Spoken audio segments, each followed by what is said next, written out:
GDP, gross domestic product. आपने बहुत सारे न्यूज में या फिर अपने आसपास जीडीपी के बारे में जरूर सुना होगा। तो आखिर ये है क्या? देखिए, ग्रॉस मतलब टोटल और डोमेस्टिक मतलब इंडिया के पॉलिटिकल बाउंड्री के अंदर, और प्रोडक्ट्स में आते हैं गुड्स एंड सर्विसेज जो एक साल के अंदर प्रोड्यूस हुए हैं। देखिए, आप पैसा सिर्फ दो ही तरीके से कमा सकते हैं। या तो आप कुछ प्रोड्यूस करिए, जैसे कि कुछ लोग कार्स, मोबाइल्स वगैरह प्रोड्यूस कर रहे हैं, या फिर आप कोई सर्विस दीजिए, जैसे कि डॉक्टर, इंजीनियर, वकील, ये लोग सर्विस देते हैं, या फिर कोई कंपनी में काम करके सर्विस देता है, या फिर एक नाई है जो बाल काट के सर्विस देता है। इन सारे गुड्स एंड सर्विसेज की जो वैल्यू होती है, वैल्यू मतलब आपने 100 रुपए में बाल काटे हैं तो 100 रुपये उसकी वैल्यू हो गई। आपने 20 रुपए में कोई बोतल खरीदी है तो 20 रुपये उसकी वैल्यू हो गई। तो एक साल के अंदर ये जितने भी गुड्स एंड सर्विसेज की वैल्यू होती है विद इन द कंट्री, उसको जीडीपी बोलते हैं। अगर यूएसए की कंपनी इंडिया में आके कुछ मैन्युफैक्चर करेगी तो वो इंडिया के जीडीपी में काउंट होगा, वो यूएसए के जीडीपी में काउंट नहीं होगा। इसलिए हम लोग इतना फोकस करते हैं मेक इन इंडिया के अंदर। इसको एक एग्जांपल से समझते हैं। मान लीजिए कोई एक मॉल है, उसमें कोई शॉप कपड़े बेच रही है,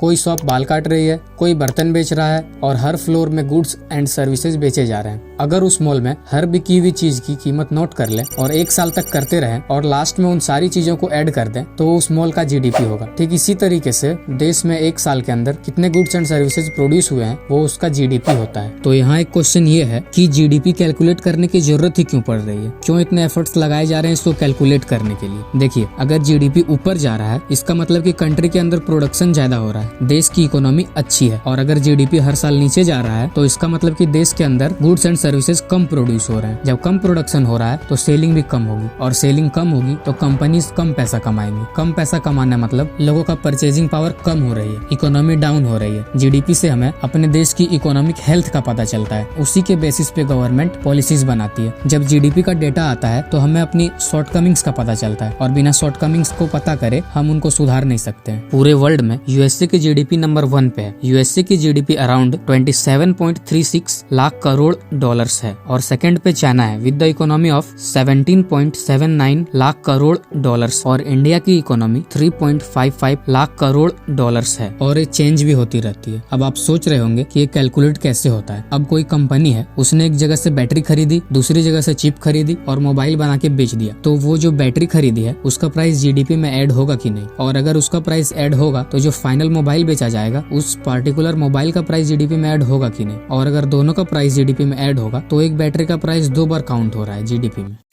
तो इस हिसाब से जो जीडीपी कैलकुलेट करने का प्रोसेस है वो गलत हो जाएगा। एक एग्जांपल से मैं आपको समझाता हूँ। मान लीजिए मुझे आमलेट खाना है और मैं मार्केट जाके एग खरीदता हूँ, तो उसका जो प्राइस है वो जीडीपी में ऐड होगा। लेकिन वहीं अगर कोई बेकरी वाला है वो जाके एग खरीदेगा क्योंकि उसको केक बनाना है बेचने के लिए, तो वो जो एग का प्राइस है वो जीडीपी में ऐड नहीं होगा, बल्कि जो फाइनल प्रोडक्ट है केक, उसका प्राइस जीडीपी में ऐड होगा। इसी तरीके से हर प्रोडक्ट में होता है। इन सारी चीजों का हिसाब सीएसओ, सेंट्रल स्टैटिस्टिकल ऑफिस, रखता है कि कौन सी चीज बिजनेस ओनर पे करके ले रहा है और कौन कंज्यूमर खरीद रहा है। इसमें वो प्रोडक्ट होते हैं जो प्रोड्यूस होके बिके। मान लो मैं अपने घर पे लकड़ी का कोई प्रोडक्ट बना लूं और घर में ही रख लूं, तो ये जीडीपी में काउंट नहीं होगा। जीडीपी दो ही केस में बढ़ती है। पहला तो ये है कि प्रोडक्शन ज्यादा से ज्यादा हुआ हो गुड्स एंड सर्विसेज का, और दूसरा केस ये भी हो सकता है कि प्रोडक्शन उतना ना हुआ हो लेकिन प्राइसेस बढ़ गए हो। तो जो पहला केस है उसको हम लोग कहते हैं रियल जीडीपी, और जो दूसरा केस है जहाँ पे प्राइस बढ़ने की वजह से जीडीपी बढ़ा है उसको हम लोग कहते हैं नॉमिनल जीडीपी। इसलिए जब गवर्नमेंट आपके सामने जीडीपी का डेटा रखती है तो आपको ध्यान देना है कि ये रियल जीडीपी है या फिर नॉमिनल जीडीपी है। जीडीपी का जो मेन पर्पस है वो कंट्री के गुड्स एंड सर्विसेज का प्रोडक्शन बता सके। इसलिए जो दूसरा केस है जिसमें प्राइस की वजह से जीडीपी बढ़ रहा है, अगर हम उसको कंसीडर करेंगे तो देश की एक्चुअल इकोनॉमी नहीं पता चल पाएगी। इस चीज का सोल्यूशन निकालने के लिए एक बेस ईयर लिया गया। जैसे कि इंडिया में जो जीडीपी निकाला जाता है वो 2011-12 को बेस ईयर लेके निकाला जाता है। जब आप न्यूज में जीडीपी का डेटा देखते होंगे तो दो तरीके से जीडीपी का डेटा लिखा होता है। एक लिखा होता है कि जीडीपी एट कांस्टेंट प्राइसेस, और एक लिखा होता है कि जीडीपी एट करंट प्राइसेस। जहां जीडीपी एट कांस्टेंट प्राइसेस लिखा होता है इसका मतलब है कि 2011 को बेस ईयर लिया गया है, और जीडीपी एट करंट प्राइसेस का मतलब होता है कि उसका जो बेस ईयर है वो करंट ईयर को लिया गया है।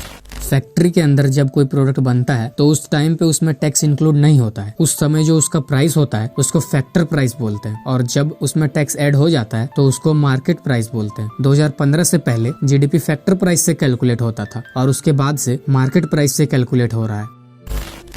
मान लो एक घर है जिसमें 4 लोग हैं और उस घर की आमदनी 100 रुपए है और दूसरा घर है उसकी आमदनी 120 रुपए है, लेकिन घर में 20 लोग हैं। तो भले ही दूसरे घर की आमदनी ज्यादा है लेकिन पहला घर ज्यादा अच्छे से चल पाएगा। यूके और इंडिया की जीडीपी ऑलमोस्ट सेम है, लेकिन आईएमएफ और वर्ल्ड बैंक पॉपुलेशन की वजह से यूके को ज्यादा अच्छा मानता है। यूके और इंडिया का जीडीपी तो सेम है, लेकिन जीडीपी पर कैपिटा में बहुत ज्यादा फर्क है। यूके का पर कैपिटा 40,000 तक जाता है और इंडिया का पर कैपिटा 1900 के अराउंड ही रहता है। जीडीपी कैलकुलेट करने के लिए कई सारे फॉर्मूले हैं, GDP by expenditure, by income, by production, लेकिन इन सब चीजों में आपको घुसने की जरूरत नहीं है, ये सब फाइनेंशियल एक्सपर्ट्स का काम है। लेकिन गवर्नमेंट जब जीडीपी का डेटा आपके सामने रखती है तो कुछ चीजों का ध्यान आपको रखना है, जैसे कि nominal GDP, real GDP, GDP at constant price या फिर जीडीपी एट करंट प्राइस है। जीडीपी 2 तरीकों से कैलकुलेट होता है, एक होता है ईयरली और एक होता है क्वार्टरली। एक साल में 4 क्वार्टर होते हैं और जो पहला क्वार्टर होगा वो पिछले साल के पहले क्वार्टर से कंपेयर होगा, ताकि हम बरसात के प्रोडक्शन को लास्ट ईयर के बरसात के प्रोडक्शन से कंपेयर कर सके। अब 2020 में कोरोना की वजह से थर्ड क्वार्टर का जीडीपी रेट बहुत ज्यादा नीचे चला गया था, 0.4% तक। अब नेक्स्ट ईयर थर्ड क्वार्टर को सेम मंथ से कंपेयर करा जाएगा तो थोड़े से भी प्रोडक्शन से जीडीपी रेट बहुत ऊपर चला जाएगा, क्योंकि कोरोना टाइम पे बहुत नीचे था। जरूरी नहीं है कि हर बार प्रोडक्शन से ही जीडीपी ग्रोथ रेट ऊपर जाए। जीडीपी रेट एक बहुत ही सिंपल तरीके से कैलकुलेट होता है। अगर पिछले साल थर्ड क्वार्टर में जीडीपी 100 था और फिर इस साल थर्ड क्वार्टर में जीडीपी 105 है, तो जो जीडीपी रेट होगा वो 5% होगा। पर देखिए, जीडीपी की लिमिटेशन भी है, इसमें इनफॉर्मल सेक्टर के डेटा को जोड़ना बहुत ही मुश्किल है और इंडिया में मैक्सिमम सेक्टर अनऑर्गेनाइज्ड है। दूसरी दिक्कत इसमें यह रहती है सेल कंपनीज, जो एक्चुअल में गुड्स एंड सर्विसेज प्रोड्यूस नहीं करती है, सिर्फ मनी लॉन्ड्रिंग और टैक्स बचाने के लिए ही खुलती है, जिन्हें सेल कंपनीज कहते हैं। जीडीपी में काउंट हो जाता है क्योंकि गवर्नमेंट का फायदा होता है इसको ऐड करने में, तो वो इसको ऐड कर लेती है, इस पे कार्रवाई नहीं करती है। 2019 में एमसीए का रिपोर्ट आया तो पता चला कि 36% कंपनीज जो है वो सेल कंपनीज है, मतलब कि ये बस टैक्स दिखा रही है, मनी लॉन्ड्रिंग कर रही है और एक्चुअल में कोई सर्विस या फिर गुड्स प्रोड्यूस नहीं कर रही है। लेकिन इनका डेटा फिर भी जीडीपी में काउंट हुआ। तो इस तरीके की ट्रिक्स हर गवर्नमेंट करती है अपनी जीडीपी के डेटा को ऊपर करने के लिए। अगर जीडीपी बढ़ेगा तो अनएम्प्लॉयमेंट कम होगा, और क्योंकि गवर्नमेंट जीडीपी का डेटा को सही से नहीं रखती है, और यही रीजन है कि इंडिया पहली ऐसी कंट्री है जहाँ पे जीडीपी का रेट भी बढ़ रहा है और अनएम्प्लॉयमेंट का रेट भी बढ़ रहा है। तो ये था आज के वीडियो में। उम्मीद करता हूँ कि आप लोगों को कुछ नया सीखने को मिला होगा। मिलते हैं फिर ऐसे ही नॉलेजेबल वीडियो के साथ। बहुत बहुत धन्यवाद।